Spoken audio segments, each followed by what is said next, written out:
नमस्कार सभी भाइयों को। आज अपने पास ब्रेज आई है न्यू वाली साउंड सिस्टम लगने के लिए। कपलर टू कपलर फिटिंग होगी। डायमंड का मेन डोर लगा रहे हैं। ये स्पीकर के कपलर है, दिखाते हैं आपको। ये पीछे भी कपलर टू कपलर वायरिंग होगी पूरी, कोई वायरिंग कटिंग नहीं होगी। ये अपनी शॉप है। पानियर के स्पीकर और डायमंड के एंड्रॉयड।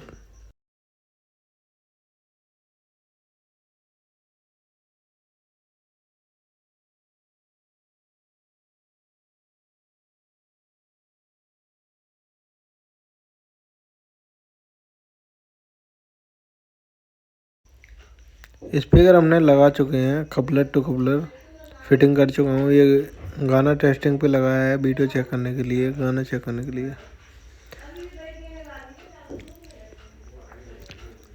सब चीज़ ओके है। गत्ते हमने कस दिए हैं।